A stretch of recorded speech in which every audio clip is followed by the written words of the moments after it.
welcome back to the channel. Today I'm going to do the Kentmere Horseshoe, which is an 8 Wainwright walk. You can extend it to 10 and I'll put both in the description. So let's have a look at the 8 version in the map.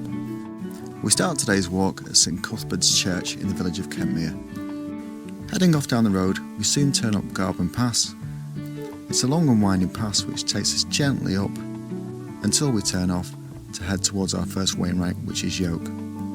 It's a steady incline from here, which becomes sharper before we reach the crest. From Yoke, the Wainwrights come thick and fast. We soon reach Ill Bell, then we're off to Froswick, which is a down and an up. Then it's a more notable down and up until we get to Thornthwaite Crag, which is slightly off the beaten path. We then head over to the stone wall. Keeping it on our left, we rejoin the Kentmere Horseshoe. Mardale Ill Bell is our 5th Wainwright, and from here we take our last steep descent and climb to Harter Fell. It's from this point we turn, and it's a more grassy slope over to Kentmere Pike. Then we head on our final journey to Shipman Knots, and this is our 8th and final Wainwright of the day. From here, it's an easy walk back down. This is one of the Lake District's longer horseshoes, but doable in a day, and a great trek out. It's a must-do for those who are bagging Wainwrights.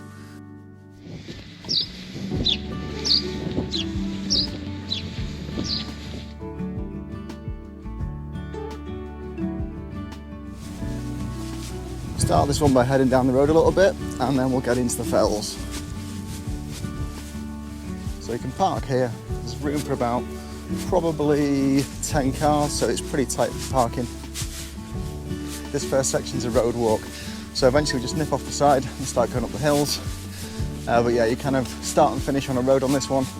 I've not done it for about 2 years, but last time I came it was absolutely teeming down, sort of late autumn, so I'm looking forward to today because it's a high cloud, pretty bright, about 17 degrees.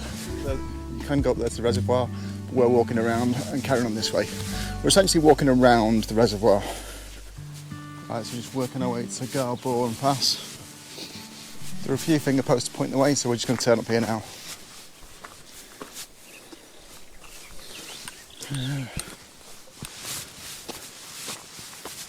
So after turning right there, we're just into the hills and we're heading kind of up here. It's late spring now, so there's quite a bit of foliage around in the ferns. There you go, they're full now, and a few foxgloves are out.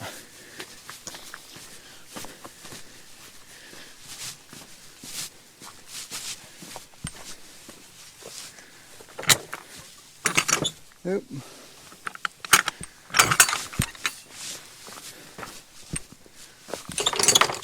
A few of those little boulders knocking around the place. Walking surface for today, this first bit, it's quite stony but a very decent path, easy to walk on. Kentmere is one of those places. It's actually easy to get to. It's quicker to get to than Ambleside if you're coming from the M6, but very few people visit it because it's not on the main drag. You've got to turn off and then head slightly into the hills, so a bit of a leap of faith. And the way in is also sort of single tracky road, so it's very much less visited than nearby Ambleside.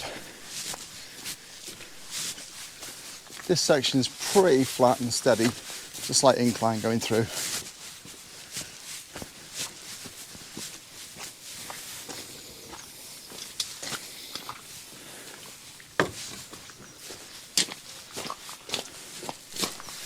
Last time I was doing this section, there were quite a few cyclists coming down, so I think this path's also used as sort of a mountain cycle track, but nobody today as yet. A little bit hot, so I can come without jacket. Got a couple of layers, but yeah, it'll be a bit windier higher up I think, so just brought a couple of things with me just to make sure I can regulate the temperature. Can hear a few birds knocking about today. Amongst them a cuckoo. Getting some height, you'll pass that tumble down shelter just there. And we're heading our way up. There's sort of the gain so far. Bit of a misty day, but that's going to clear for us. Be about 17 degrees today. The Kentmere Horseshoe is one of the longer routes you might do. So it's about 18k, something like that. So I brought a couple of litres of water with me because it's going to be pretty warm There's not that much chance to refill on the way around the route because you're mainly walking across the tops. So just making sure I've got enough water. And I've also done this when it's not going to be scorching because I'd be losing too much water. So yeah, just make sure you've got enough with you. And if you're going to take some en route and fill up, just make sure you've got a filter system to do that. Save getting any little bugs. Now it's been pretty easy to follow so far, this path, and if you're just wandering along it, you will end up going up there and then round to the top. But you can also just take this path out here. That'll get up a little bit quicker. I'm going to stick to the main path as it is, just so I can show you the route, how it's kind of supposed to be done. But if you are doing the other route and going up quickly, you'll end up in that little V there. In route up, it's a bit more gentle than the shoot off, so got a chance to enjoy the route and get that look back down there.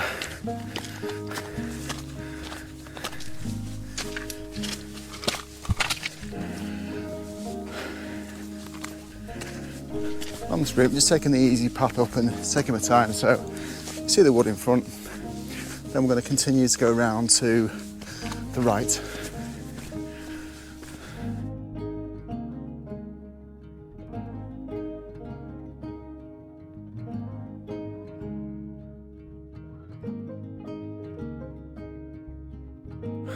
I have to walk up this path for quite a long way. We'll get to a steeper ascent, so I'm just going to head up there.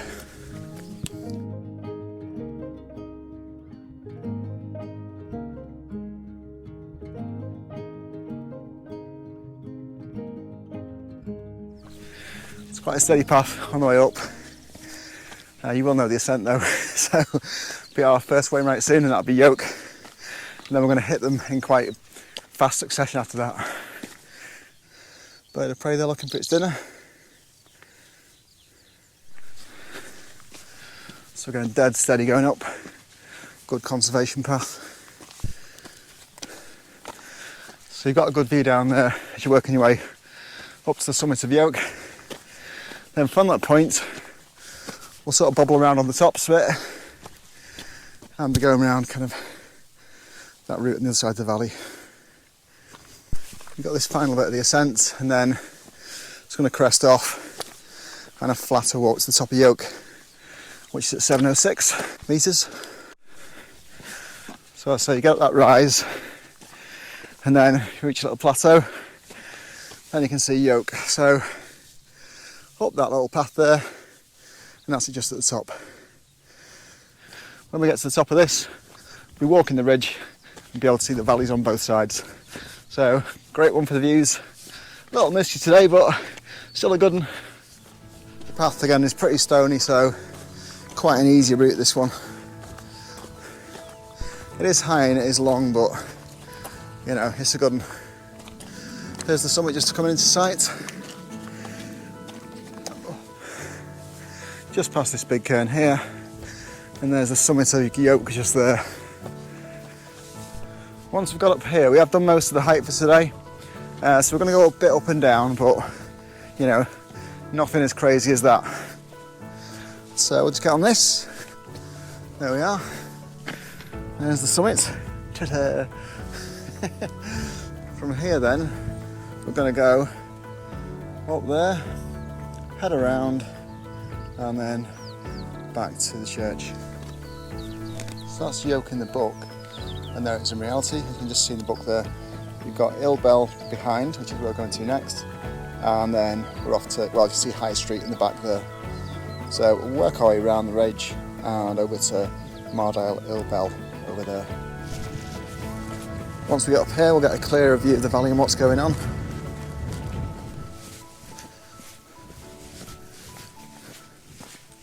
So that's the climb. It looks quite a steep ascent. From the base here, there's about 100 metre ascent up to Ill Bell, so it's not too bad. It looks pretty steep there, but it's only 100 metres or so, so it's not too bad. Then you'll get a cracking view from the top there. You can just see the top cairn. Little gate post there. So that's the view behind me, just as you can see, and I'm just about to start the ascent up. It's about 100 metres or so, so not too bad, but it is a little bit steep. It's a really stable path, so it's fine. Blue skies!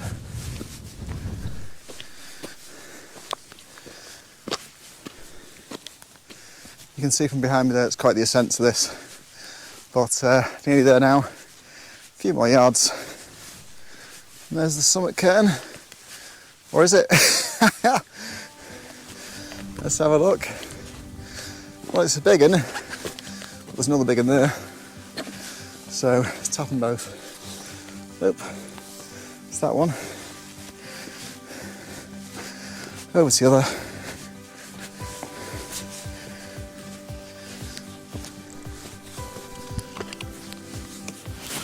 Right, so there's quite a view out. That's the summit of Ill Bell in the book, so that's got a double summit there. And what we've done is we've gone from Yoke to Ill Bell and then we're heading over to Froswick. It's got in the book here that you can look out to Morecambe Bay from the summit cairn, but not today, it's a little bit too misty for us. Okay, so this down coming off is a little bit scrabbly, but generally speaking, it's all right. It's not too steep, but just watch your footy when you're coming down. So that's the down, and then we're going ahead and over just over there. Right, we're just down here. It's quite a big descent, and then we're up to Froswick just over there, and then we are heading right over to the distance. The down's about 100 metres, and it's the same back up the other side. So a little bit of relief coming down, and then a little bit of energy going up. But yeah, it's great views going across, you can just see. So that's where we're going. And it's a little bit hazy today, but still fantastic views out.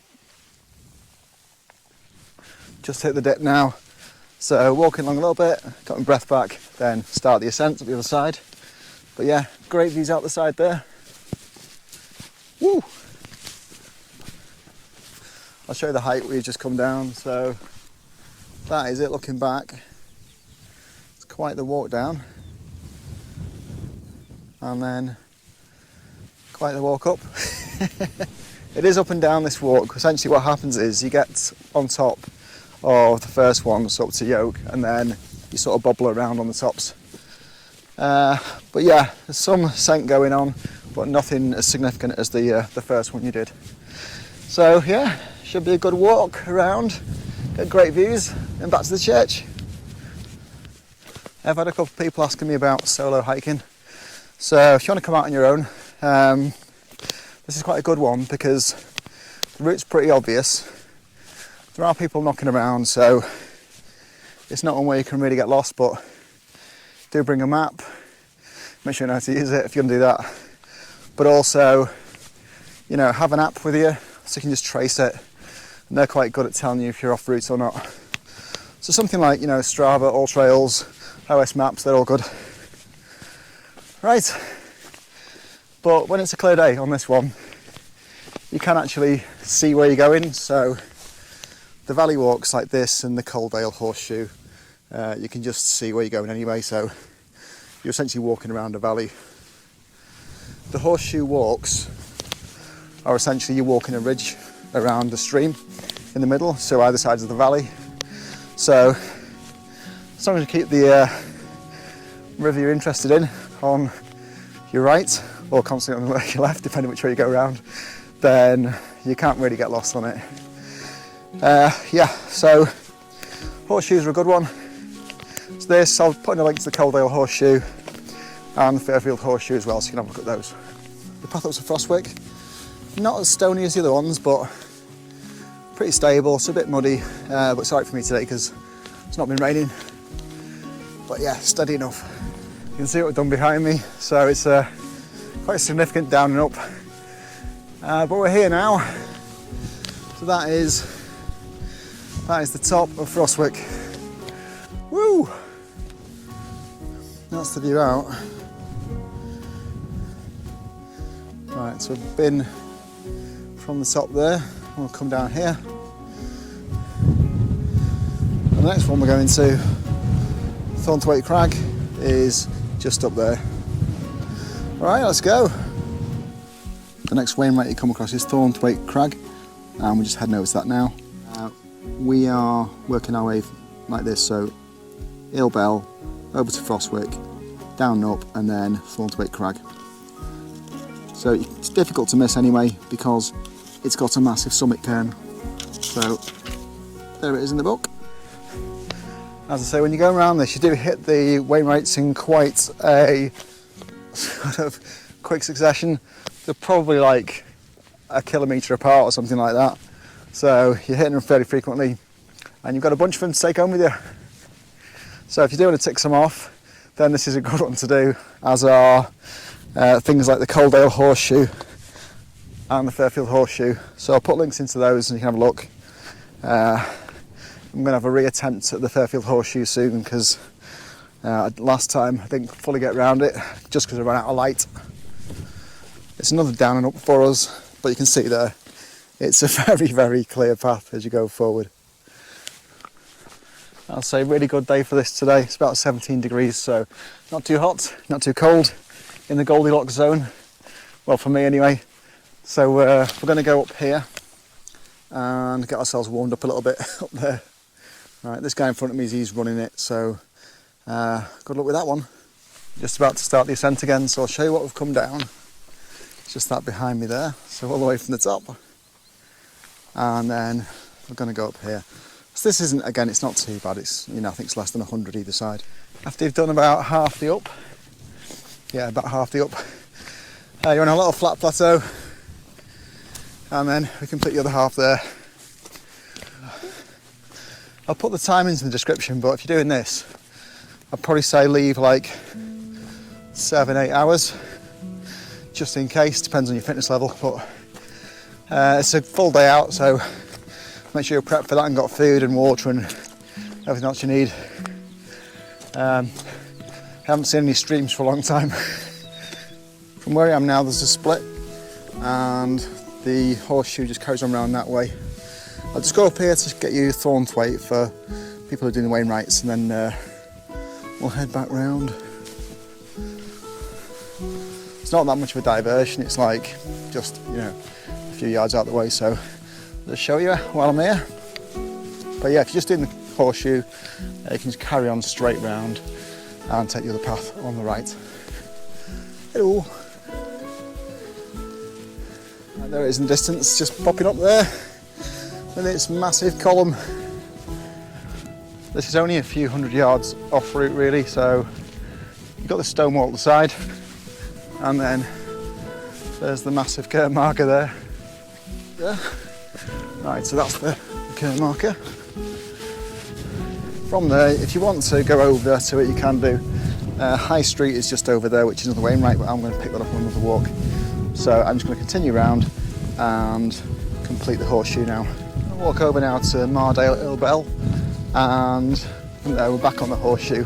I'll carry on round, but this is basically the head of it now, so it's kind of halfway round. But you have done a lot of the height, so if you're feeling tired at this point, it's not too bad back. It's the most of the effort is done for the day. If you carry on round from Thornthwaite Crag, which is behind me, and just follow the valley, you'll naturally end up sort of back on the main path, but you'll just veer off slightly that way. So you're not going up there, you're heading off in that direction. A few sheep knocking about now.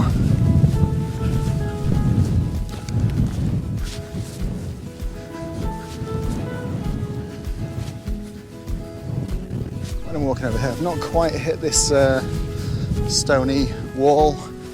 I'm on this grassy path, and this will take me back onto the Kentmere Horseshoe. It's a bit of a tiring one, but I've saved the sandwich, so I can refuel in a bit. But we're going to hit the point in a minute when we get right to the head of the valley, then you can get a clear shot right down it. So I'll show you that in a minute. Then we're walking on the other side of the ridge, down to the church. If you're enjoying the video, then just click on the like, because it takes me a while to put these together and do all the stuff for you. But I just wanted to show you this route and give you as much information as I could. So it's appreciated if you do that. It helps other people to see the video as well. So if they're looking for a way to do this, you'll be helping them out as well. If you want to see more of these, then just click on subscribe. It's just the thing in the corner. and then you'll see these as they come up, and they're generally speaking coming out every week. All right then, so I'll show you the head of the valley, and then we're walking on the other side. If you have done this walk, just let me know in the comments and what you thought of it.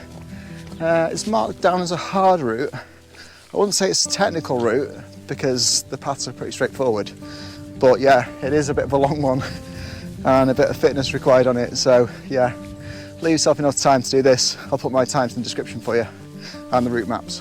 The Wainwrights on this part, they come in quite a rapid succession, so we'll be picking up a few, probably about every kilometre or so as we go across.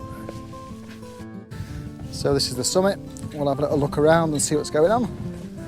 There you go, it's quite a view. In the book, we're going from Mardale Ill Bell over to Mardale Pass, which is where the wind shelter is, and then over to Harter Fell. And the valley's just down there below us, looking majestic. As we go down, we just hit one of my favourite views. So down here, you've got small water just there, then Hawes water just behind. So we've come from the peak there, and then working our way down, down, down, down, down, down, and then got a massive climb going up. So it's more than 200 metres, but it's our last big up of the day. There you go, just have a look at it. So it's more or less a staircase going down.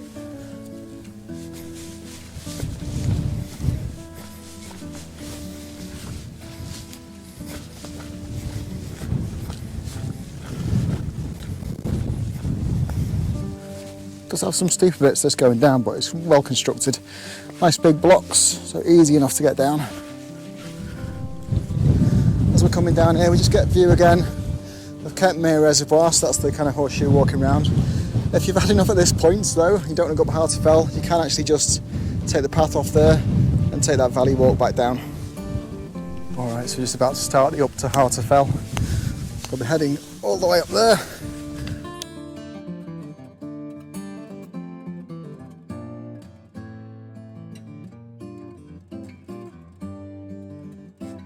Whew. Enjoyed this walk so far. It's the last time I came, it was basically just foggy, so I couldn't see anything.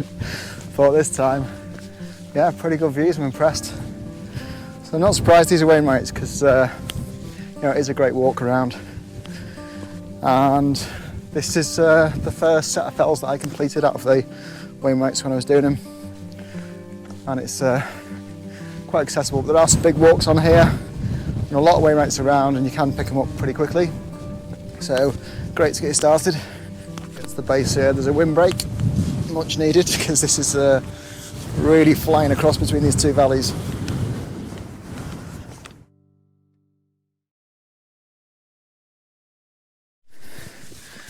You definitely notice you're ascending, but it's the last one for the day. So once we've done this, sort of bobbly down, then we're towards the church. It's quite a rocky ascent this, but loads of birds out today. Yeah, it's quite a rocky ascent, but I say it's steady, pretty stable.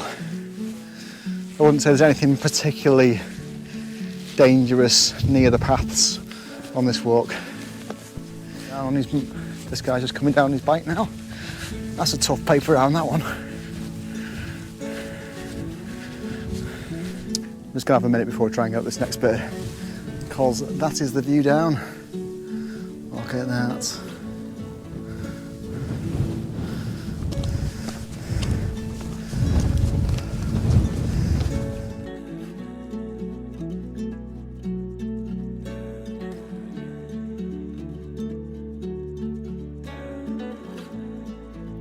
A few yards to go, we're on the top of Harter Fell. That's the ascent, so along there, down there. Right, so we go up here and a couple of cairns, but the actual top is over there, so work our way towards it. It's levelled off now though, so much easier.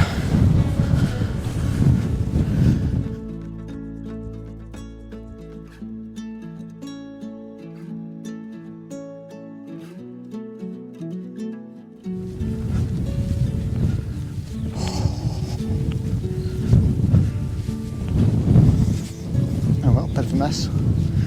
Right, so that's how he's got it marked in the book, so I guess that's it.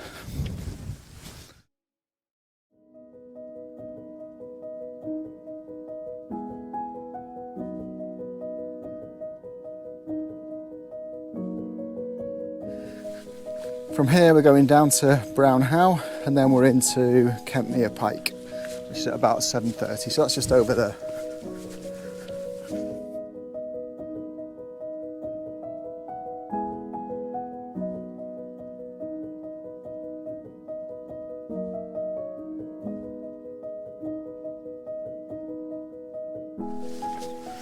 Couple of Wainwrights to do. Kentmere Pike's the next one. It's quite a sort of roundy top, that one, so it's quite easy to do.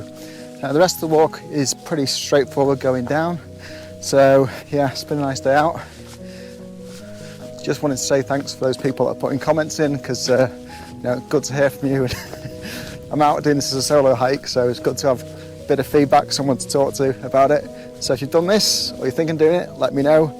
If you're just around the area or you just enjoyed the video, again, just give us a shout, so I'll get back to you. The rest of this is pretty much a field walk, so we're going down here and then up to the top there. A few little birds out there looking for some food.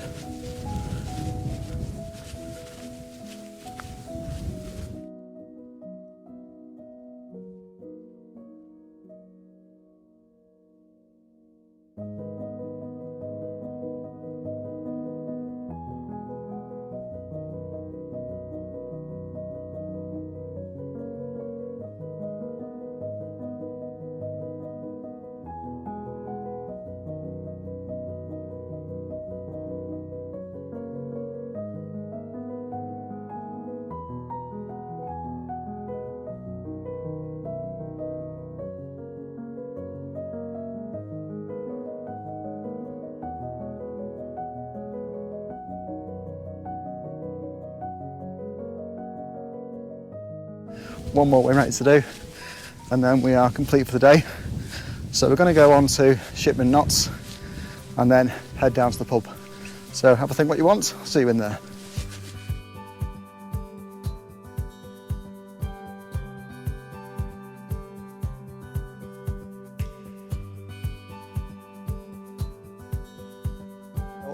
So I've seen all sorts of people. I've seen you know, younger hikers, I've seen the family, I've seen people doing what looks like a D&D type expedition. So loads of people doing this, all walks of life. So if you want to get out, this is a really good one to do. It's a bit longer than a couple of the other horseshoes in the area, but you know, it's a great walk. Right, let's head down then.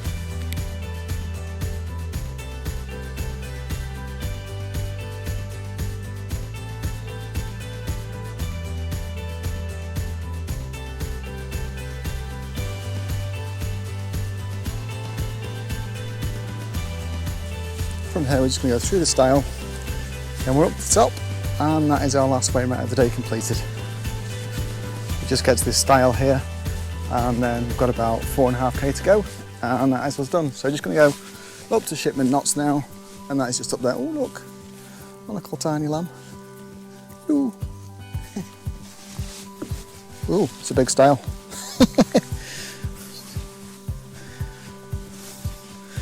5, 6, 7 steps. Oh, wow, big one.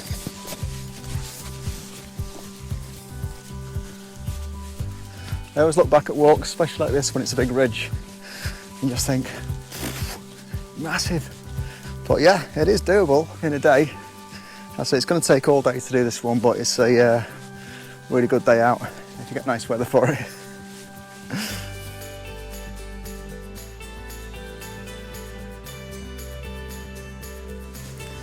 I'm just diverting off the path to go to Shipman Knots because the path doesn't go to it, and if you blink you'll miss it because it's basically this. Some of these Wainwrights, the funny ones. Right, so that is it. But it's got a good view out over there. Woo! and a good view out over here, so I get it. Right, so from here we head down to the church, then to the pub.